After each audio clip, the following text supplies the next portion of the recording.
बिस्मिल्लाहिर्रहमानिर्रहीम। आज वलीद ला फर्म अपने नाजरीन के लिए जो वीडियो लेके आई है उसका मौजू है कम्युनिकेशन ड्यूरिंग मैरिज, कि अब शादीशुदा अफराद को आपस में एक दूसरे को राज बताते हुए डरने की ज़रूरत नहीं है, क्योंकि आपके लिए कानून शहादत आर्डर 1984 में आर्टिकल 5 जो है वो आपकी प्रोटेक्शन करता है कि जो भी मियाँ बीवी आपस में दौरान मैरिज या हैज़ बीन वो शादीशुदा रह चुके हों, अब एक बीवी तलाक ले लेती है तो उसके बाद भी उसको इजाज़त नहीं है कि अपने हस्बैंड के ख़िलाफ़ शहादत दे, या अगर मर्द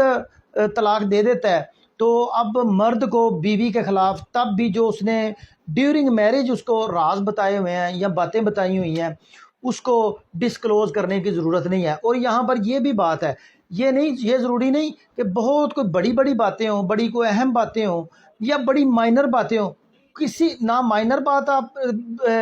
बता सकते हैं, ना ही कोई बड़ी बात जो बड़ा इशू है उसके बारे में डिस्क्लोज़ कर सकते हैं। इसका बुनियादी तौर पे मैं सबसे पहले तो पर्पस बता देता हूँ कि इसका पर्पस जो है वो ये है कि जब मियाँ बीवी ये शादीशुदा हो जाते हैं आपस में, तो अगर वो एक दूसरे के राज अफशां करना शुरू कर देंगे, अपने घर की बातें या जो उनके दौरान कोई बातें हुई या राज हैं वो उनको वाज़िया करना शुरू कर देंगे, तो इस तरह जो घर का फैमिलीज़ का पीस है, अमन है, वो डिस्टर्ब हो जाएगा। बल्कि मामलात इस हद तक बढ़ जाएंगे कि आगे तशद्दुद की तरफ मामलात चले जाएंगे और तलाक तक आएंगे, क्योंकि इस्लाम जो है वो शादी को बड़ी अहमियत देता है। अल्लाह ताला ने कुरान पाक में भी बार बार फरमाया है कि शादी के बारे में, इसकी अहमियत के बारे में बताया है। और घरेलू सुकून जो है वो इंतहाई ज़रूरी है। ये एक अलहदा टॉपिक है कि घरेलू सुकून पे हम अलहदा से बात करेंगे। घरेलू सुकून जो है वो इंसानी माशरे के लिए बहुत ज़रूरी है और उसको मेंटेन रखने के लिए ये ज़रूरी है कि आप एक दूसरे के साथ की हुई बातों को राज रखें और दूसरों के साथ शेयर ना करें। यहाँ पर एक और दो चीज़ें मैं यहाँ पर बता दूँ कि कब इजाज़त है। नंबर 1, जब मियाँ बीवी का आपस में कुछ सिविल दावा चल रहा हो तो तब वो एक शख्स दूसरे शख्स के ख़िलाफ़ अदालत में जाके शहादत दे सकता है,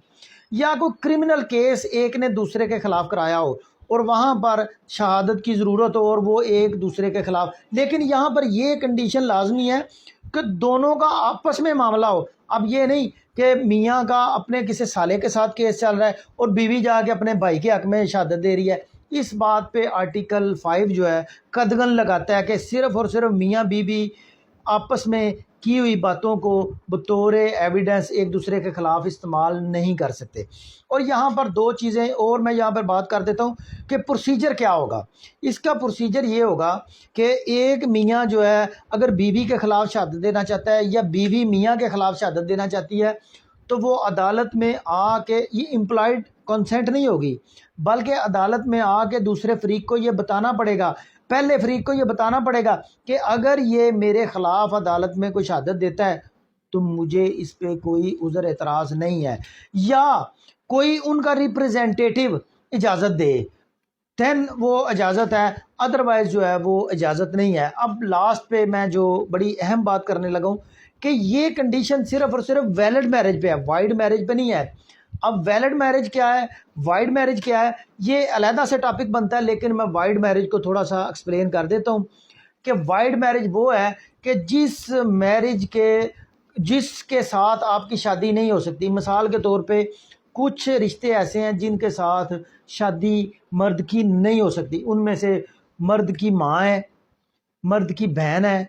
फुफ्फो है, खाला है, अगर इनके साथ वो शादी करता है या वगैरह वगैरह इनके साथ जो रिश्ते हैं तो वो वाइड मैरिज कहलाएगी। ये सिर्फ़ और सिर्फ वैलिड मैरिज की सूरत में आर्टिकल 5 आपको सपोर्ट करेगा। इनवैलिड या वाइड मैरिज की सूरत में ये आर्टिकल आपको सपोर्ट नहीं करेगा। आज का हमारा यही मौजू था। बहुत शुक्रिया।